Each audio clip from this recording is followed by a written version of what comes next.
Welcome to Out of the Break, a behind-the-scenes look at the most pressing issues in the world of college football as it relates to North Central Florida. Out of the Break is brought to you by Chris Doering Mortgage. Now here's the host of the Sports Fix, Adam Reardon and Chris Doering. Thanks for joining us on another edition of Out of the Break. I'm Chris Doering with my partner, Adam Reardon. You can catch us on the Sports Fix from 10 to noon weekdays on AM 900 in Ocala, AM 850 in Gainesville, and streaming live on their website, espngo1.com.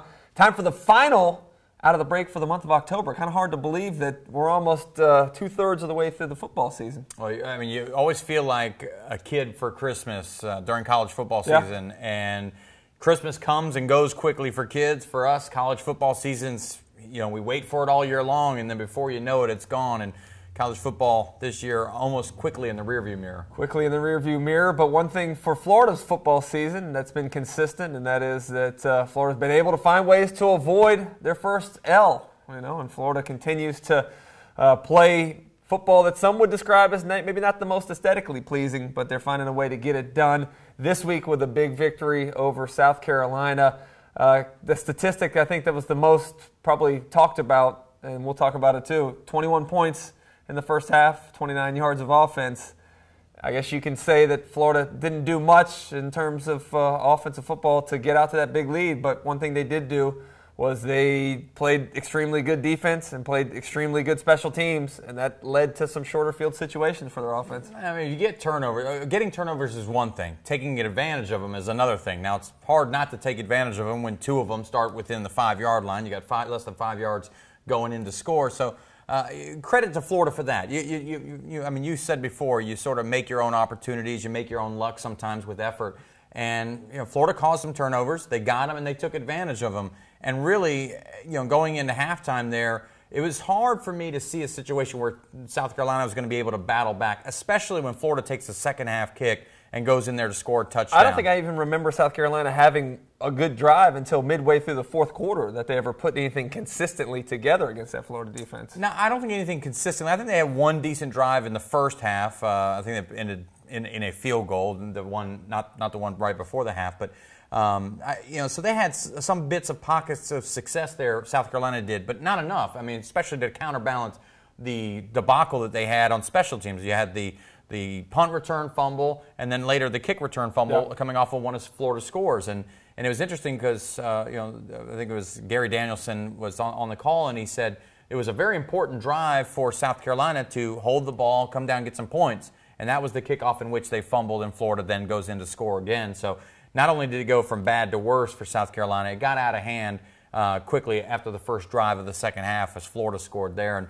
And Spurrier decides to bench Connor Shaw, I think, go with Dylan Thompson because he thought the only way they can win that game is to throw the football. And unfortunately, Dylan Thompson didn't look like he was ready for that sort of situation. It's a tough scenario to be put into. No doubt. But, you look at the adjustments that Florida has made from first half to second half, in-game adjustments. I think the coaching staff has shown that they are by far one of the best in the country at making those halftime adjustments.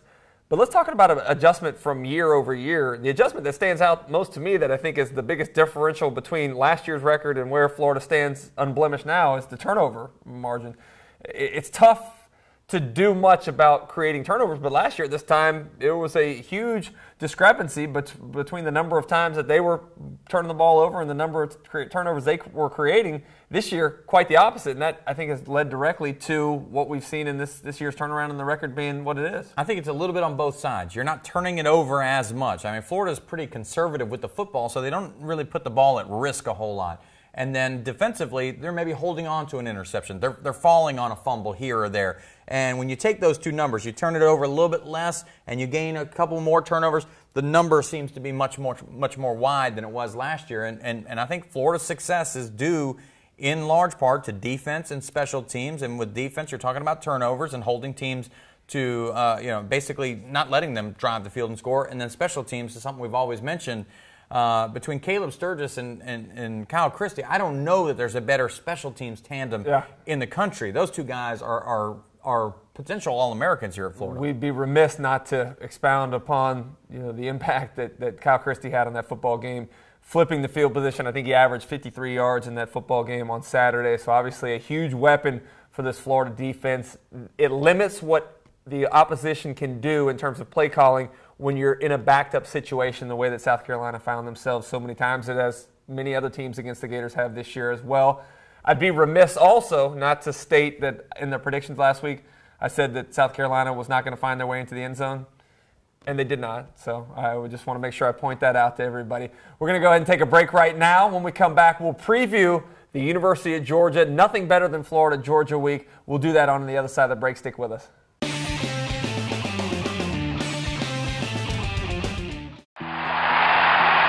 It was here in this end zone where I caught my SEC record-breaking touchdown. But all of those touchdowns would not have been possible if it weren't for great teammates working together for one goal. The same is true when it comes to purchasing a home. At Chris Doering Mortgage, our experienced and knowledgeable team can handle all types of loans. And like football, timing is everything. With rates at historic lows and prices from a decade ago, now is the time to buy. Call us today to put my all-star team to work for you. Chris Doering Mortgage, a name you know, a name you can trust. Thanks for sticking with us for the second half of Out of the Break. Time to look forward at what is a huge game every year on the schedule for Florida. It's Georgia Week, and you know how I feel about Georgia Week, one of my favorite rivalries in the entire country. I think it's so much different than what we see in so many other parts of the country. Having the neutral site game in Jacksonville, having the red and the black, having the orange and the blue, it is quite a tradition. And this year's game, a little extra relevancy because this is an opportunity for both teams to really kind of almost cement themselves into a trip to Atlanta to represent the SEC East in the SEC Championship game. How do you see this game playing out? Maybe not in terms of score yet, but how do you see the flow of this game? Is it similar to what we've seen in the last couple of weeks where it's a defensive-dominated first half, or do you think that offense for Georgia can maybe get on track and put Florida in a position they haven't been in much this season? It's the only way that this thing plays out differently than any of the games prior for the University of Florida. It's up to Georgia. Georgia has to sort of flip the script for the Florida football team. Georgia has to go out there and be successful on offense and get up, score touchdowns and not field goals. Florida's defense has done a great job of forcing people to kick field goals and keeping these games close going into the second half. Florida's largest deficit was what, 10 at Texas A&M. If a team, and Georgia's capable on offense with a guy like Aaron Murray at the quarterback spot, a couple of good freshman running backs. Unfortunately for them, they've lost one of their best wide receivers due to an ACL tear, but they have enough on offense to jump out and get some points. If they don't do that, then you're just going to wash, rinse, and repeat when it comes to Florida football. It can look exactly like it looked against South Carolina this weekend, even though this game's not being played in the Swamp. This is an offense that is very dangerous. You mentioned the running backs there with Gurley and Marshall. Michael Bennett is unfortunately out for the Georgia Bulldogs, but they have no shortage of wide receivers led by Tavares King. I think this is going to be a tough matchup for Florida. On the other side of the ball, what really has surprised me this season has been the struggles of Georgia's defense. This was a team that returned just about everybody from last year's starting lineup there with the exception of Brandon Boykin. We talked earlier in the season about Jarvis Jones potentially being a Heisman candidate. The groin injury has slowed him down. He didn't play much last week against Kentucky. They expect him to be back at full speed this week. But to me, this defense really started to have the wheels shake a little bit on them in that game against Tennessee. And coincidentally, the game against Tennessee was when two of their starters that had been suspended for the first four games returned, Bakari Rambo and Alec Ogletree. You think that continuity and maybe lack of chemistry has affected them to this point? I think it would be foolish to say no because the results are the results. You look at that, and when certain guys are out, and Florida's experienced this year, when guys go down, the next man up steps up. And I think for Georgia going into the season, they knew that everybody else on that defense, the other 9 guys had to step up because they were going to be missing 2 of their starters and 2 of their better football players. And they did. And when those guys came back, maybe everybody else kind of let down a little bit. You saw it against Tennessee. That wasn't the same defense we had seen earlier in the year. Now, can they get it back for one day, one Saturday in October? I say yes because you're talking about Florida, Georgia here, and they're going to be coached up on this rivalry. They know this rivalry. They know that Florida right now is the number 2 team in the country. Georgia's not going to have any trouble getting up for Florida. So I would expect Georgia to play better on defense in this game than we've seen them play over the last 3 to 4 games because there's so much on the line. This is the de facto SEC East championship game. If they don't bring it Saturday, then they won't bring it at all. They'll be bringing it to Orlando or Jacksonville or one of those places for their bowl trip, which I know that Georgia certainly doesn't want to do at this point in time. In terms of Florida's success this year, it's happened because all three phases have played well together. The offense has not put the defense in a whole lot of short field situations. The special teams have allowed the defense to operate, from good field position. The offense, has been set up on some short field situations, as we saw against South Carolina. This week, the last thing you want to do is find yourself behind, because if you think back to last year, remember that game Jarvis Jones had last year, I think 3 sacks. Florida, Brantley was obviously not real mobile with that ankle injury, but I believe they sacked us 5 times last year. So the last thing you want to do is find yourself in a deficit and allow the pretty good front 7 for Georgia to pin their ears back and come get you. Well, especially a guy like Jeff Driscoll, who gives up a lot of sacks regardless. I mean, Florida doesn't pass the ball a whole lot, but when they do drop back to pass, a lot of times he's getting pressure on him and he's being sacked, he's holding the ball. If Florida's ever put in a position where they have to throw the ball, obvious passing situations, then what? We're going to find out. If we do, in fact, find out this weekend. But that, to me, is the only way Georgia can win this game is they got to win it from in front. They're not going to come back and beat Florida in the fourth quarter of this football game. The good thing about Jeff Driscoll, much more mobile, obviously, than what Brantley was anyway, and more mobile than what he was last year in that football game. He should be able to elude the rush and keep the play alive. Time for predictions at this point in time.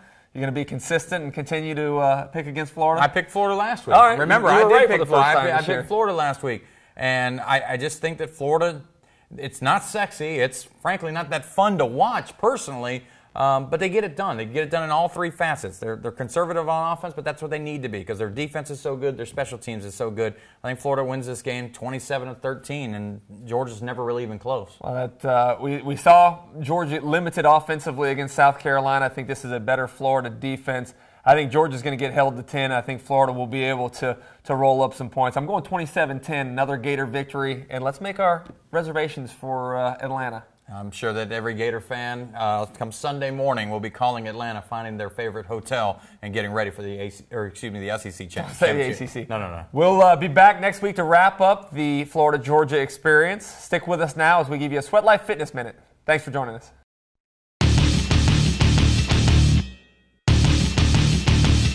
Hi, I'm Dan Griffin, owner of Sweat Life Fitness, and today we're going to go through a Sweat Life Fitness Minute. All right, I'm here with former Gator and NFL wide receiver and current Sweat Life client, Chris Doering, and he's going to help demonstrate this kettlebell complex for us today. It's going to be 3 moves. We're going to do a kettlebell swing, a kettlebell shoulder press, and a kettlebell squat into high pull. We'll combine those 3 moves to give your shoulders, legs, and your core a great workout. So Chris, go ahead and pick up the kettlebell for me and get right into a kettlebell swing. So here Chris is doing a basic kettlebell swing with his weight back in his heels, head forward, chest up, and he's driving through the hips to bring the bell beyond the point of parallel and then controlling it back down. Go ahead and do 2 more for me. I gotcha.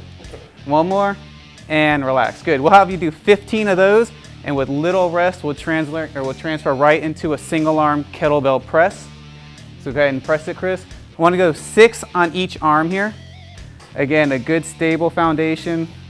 Feet about shoulder width or hip width apart. Abs are engaged, and he's bringing the bell through a full range of motion down behind the shoulder and then straight up overhead. So we're going to finish up your reps on that, and we'll go right into the squat high pull.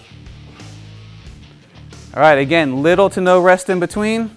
Set your position, weight in the heels, shoulders back, chest tall. You want to squat down into a full range, ideally with the bell hitting the ground.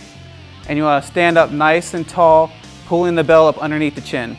We'll have you do 15 of those. You'll rest about 60 seconds. 1 more, Chris. And relax. You'll rest about 60 seconds, and we'll repeat it 2 to 4 times depending on your ability level. This is Dan Griffin with the Sweat Life Fitness Minute.